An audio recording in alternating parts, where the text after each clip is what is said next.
തുറിച്ചു നോക്കരുത്. നബി സല്ലല്ലാഹു അലൈഹി വസല്ലമ തങ്ങൾ ആരെയും തുറിച്ചു നോക്കാറില്ല. തുറിച്ചു നോക്കുന്ന സ്വഭാവം ഒരു മുഅ്മിനിന് നല്ലതേ അല്ല. മസ്ബൂക്കായ ആൾക്കാരെ, മുവാഫിഖായ ആൾക്കാർ അഥവാ ജമാഅത്ത് പൂർണ്ണമായി കിട്ടിയ ആൾക്കാർ ഇങ്ങനെ നോക്കുന്നതാണ്. ഈ മസ്ബൂക്കിങ്ങൾക്ക് എന്നെ തോന്നും, എൻ്റെ തുണിക്കെന്ത് ഓട്ടിയാറ്റുണ്ട്, ഇതെന്താ എല്ലാവരും പാടും നോക്കണത്. ഇത് നമ്മളെ നാട്ടിൽ നിന്ന് നിർത്തണം. മൗലിദിന്റെ വഅലിന്റെ മജ്‌ലിസിൽ ഇടയിൽ കയറി വന്ന് ഇരുന്ന ആളെ ചുറ്റുമുള്ളവരിങ്ങനെ നോക്കിയാൽ അയാളുടെ 2 കിഡ്നിയും ഫെയിലായി പോകും. നോൽക്കരുത്. ആ പരിപാടിയൊക്കെ വളരെ ബോറ് പരിപാടിയാണ്. നമ്മുടെ കണ്ണ് സോഫ്റ്റ്നെസ് ആയ കണ്ണാവണം, സോഫ്റ്റ്നെസ് ഉള്ള കണ്ണാവണം. നമ്മുടെ സംസാരത്തിലും എപ്പോഴും ആരോടും കയർത്ത് സംസാരിക്കരുത്. എതിരാളിയുടെ അടുത്ത് ഇസ്ലാം പരിചയപ്പെടുത്താൻ വേണ്ടി മൂസ നബി അലൈഹിസ്സലാം, ഹാറൂൻ നബി അലൈഹിസ്സലാം എന്നീ നബിമാരെ അയക്കുമ്പോൾ ഫിറഔൻ എന്ന ശത്രു ആണെങ്കിൽ തന്നെയും അദ്ദേഹത്തോട് ഏത് രീതിയിൽ പറയാനാ അല്ലാഹ് പറഞ്ഞത്? ഫഖൂലാ ലഹു ഖൗലൻ ലയ്യിന, വളരെ സോഫ്റ്റ് ആയിട്ട് സംസാരിക്കണേ നിങ്ങൾ. അഥവാ ലഅല്ലഹു യസക്ക, ആ ചങ്ങായി നന്നായാലോ. നന്നാവൂലെന്ന് അള്ളാഹ്ക്ക് അറിയില്ലേ? അറിയാം. പക്ഷെ വഅല് പറയുന്ന ആള് സോഫ്റ്റ് ആയിട്ടാണ് പറയേണ്ടത്, ഉപദേശിക്കുന്ന ആള് സോഫ്റ്റ് ആയിട്ടാണ് പറയേണ്ടത്.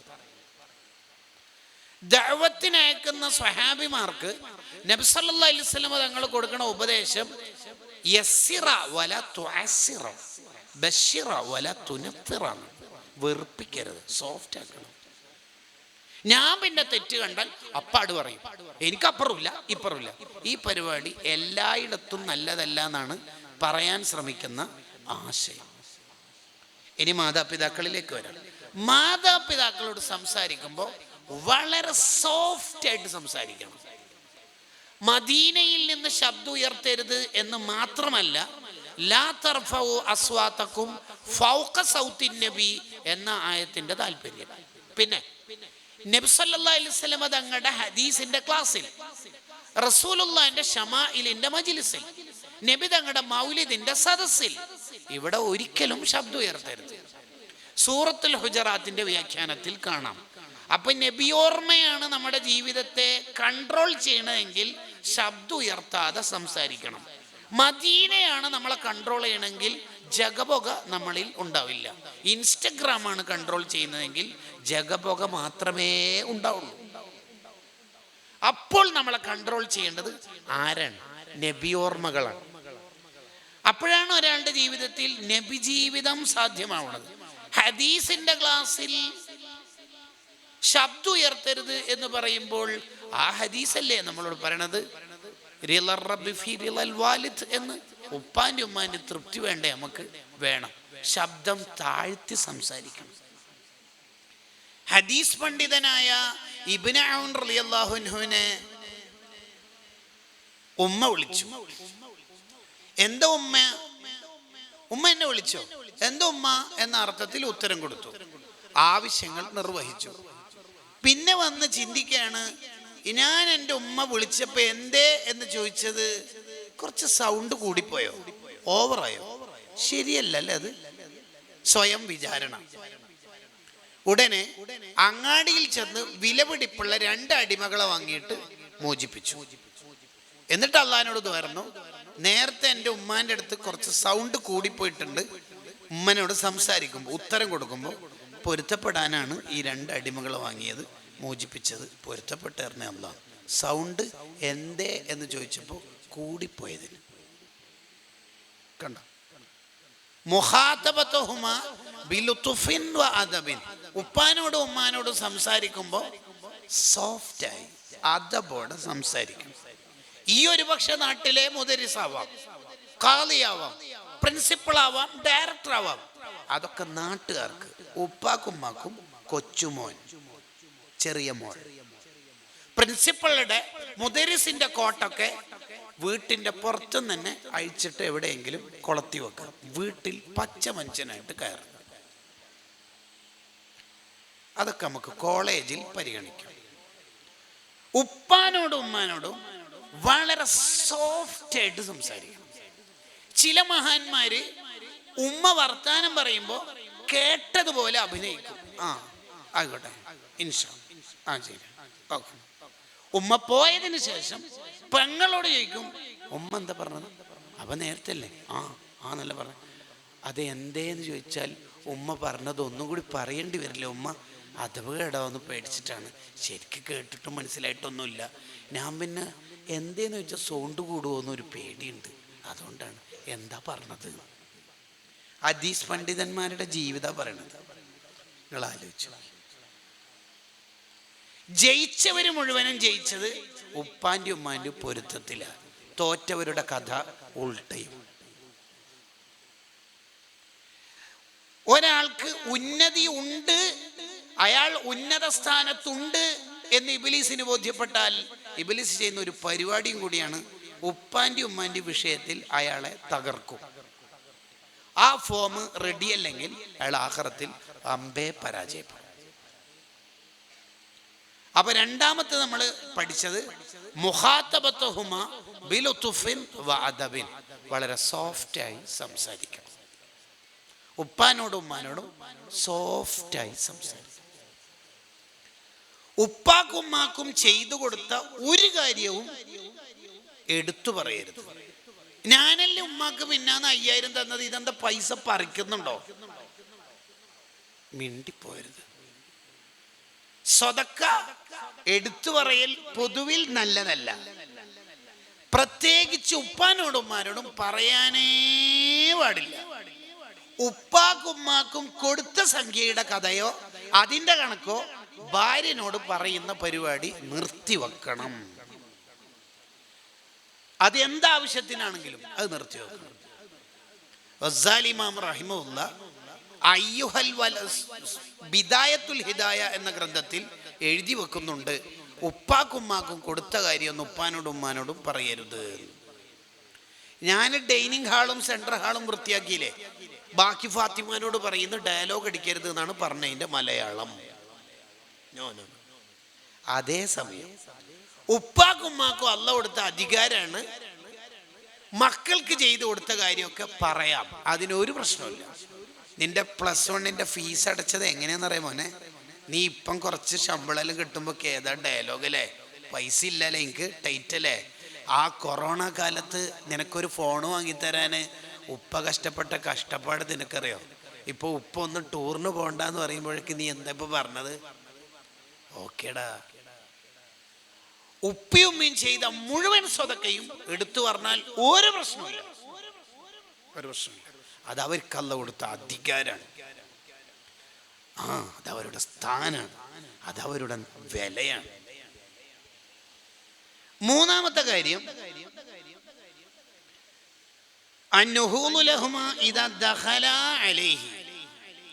ഉപ്പിയുമ്മയും നമ്മളടുത്തേക്ക് വരലോടുകൂടി നമ്മളൊന്ന് താവണം, താഴ്മ കാണിക്കണം. എഴുന്നേറ്റിക്കണം എന്ന് മാത്രമല്ല, പിന്നെ നമ്മൾ താഴ്മയോടെ മാത്രമേ പെരുമാറാൻ പറ്റുള്ളൂ. എത്രയോ മഹാന്മാരുടെ ജീവിതങ്ങൾ വായിക്കുമ്പോൾ മനസ്സിലാവും, ഉപ്പിയുമ്മയും വന്നു കഴിഞ്ഞാൽ പിന്നെ അവർ ഇരിക്കൂല, പിന്നെ അവർ ഇരിക്കുന്ന പരിപാടിയില്ല. അതാണ് അവരുടെ ലൈഫ്. തള്ള വെച്ച ഒരു സംവിധാനം. ഉപ്പിയുമ്മയും നമ്മളടുത്തേക്ക് വന്നാൽ പിന്നെ അവിടെ നമ്മൾ താഴ്മയോടെ മാത്രമേ പെരുമാറാൻ പറ്റൂ.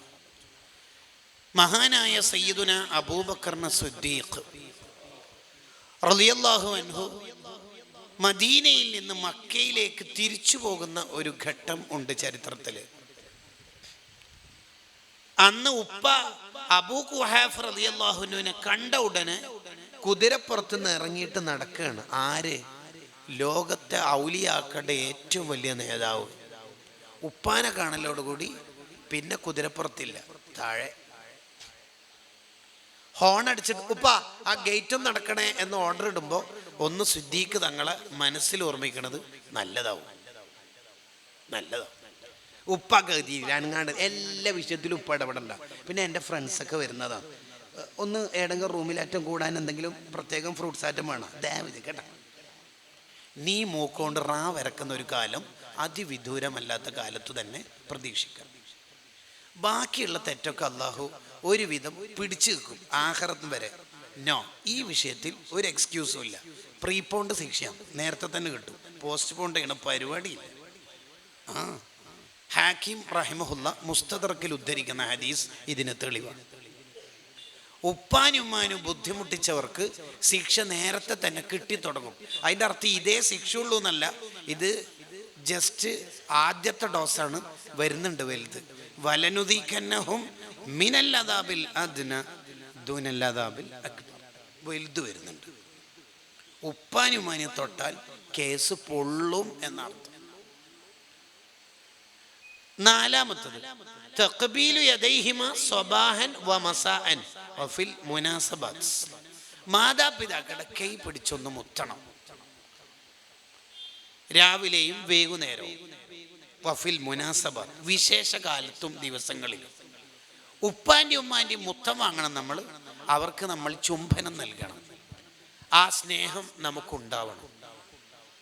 യഥാർത്ഥത്തിൽ മാതാപിതാക്കളെ സ്നേഹത്തോടെ നോക്കുക എന്നുള്ളത് ഹജ്ജ് ഉംറ ചെയ്ത പ്രതിഫലം കിട്ടുന്ന നന്മയാണ്. ഇത് കേട്ടപ്പോൾ ഒരു സ്വഹാബി ചോദിച്ചു, ഒരു ദിവസം തന്നെ 100 തവണ നോക്കിയാലോ? നബി സല്ലല്ലാഹു അലൈഹി വസല്ലം തങ്ങളുടെ അഡ്വാൻസ്ഡ് മറുപടി, ആയിരക്കണക്കിന് ലക്ഷക്കണക്കിന് നോക്കിയാലും അങ്ങനെ തന്നെ. ഇത് ഉപ്പിയും ഉമ്മയും ഉള്ള കാലത്തേ കിട്ടുള്ളൂ. ഇല്ലാത്ത കാലത്ത് ഫോട്ടോ നോക്കിയോണ്ടൊന്നും ഇത് നേടിയെടുക്കാൻ പറ്റൂല. ഉള്ള കാലത്ത് വേണം. ഉള്ള കാലത്ത് കൊയ്തെടുക്കേണ്ടത് ഉള്ള കാലത്തു തന്നെ കൊയ്തെടുക്കണം. എപ്പോൾ വീട്ടിൽ നിന്ന് ഇറങ്ങുമ്പോഴും വീട്ടിലേക്ക് കയറുമ്പോഴും മാതാപിതാക്കൾക്ക് ഒരു സ്പെഷ്യൽ പരിഗണന കൊടുക്കണം. ബാക്കിയുള്ളവർക്ക് സ്വതക്ക കൊടുക്കണ പോലെയല്ല ഉപ്പാക്കും ഉമ്മാക്കും സ്വതക്ക കൊടുക്കണം. മാതാപിതാക്കൾക്ക് സ്വതക്ക കൊടുത്താൽ 1,00,000 ഇരട്ടി പ്രതിഫലമാണ്. ഉമ്മാക്ക് 1 രൂപ കൊടുത്താൽ 1,00,000 രൂപ കൊടുത്ത കൂലിയാണ്. ഇതെവിടുന്നാ നമുക്ക് കിട്ടുക? ഇതെവിടുന്നാ നമുക്ക് കിട്ടുക? നിങ്ങൾ ആലോചിച്ച് നോക്കി. 1,00,000 ഇരട്ടി പ്രതിഫലം ലഭിക്കും ഉപ്പാക്കും ഉമ്മാക്കും സ്വതക്ക കൊടുത്താൽ. കൊടുക്കുന്ന സമയത്ത് നീതി കാണിക്കണം. ഉമ്മാക്ക് 5,000 കൊടുക്കണമെങ്കിൽ ഉപ്പാക്കും 5,000 കൊടുത്തിരിക്കണം. കൊടുക്കണം. ചെലവിന്റെ പൈസ വേറെ കേട്ടോ.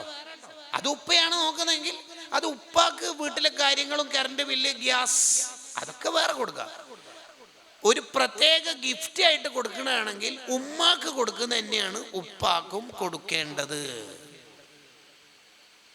മക്കൾക്കിടയിൽ നീതി കാണിക്കണം. ശരിയാണ് അല്ലേ? മക്കൾക്കിടയിൽ നീതി കാണിക്കണം.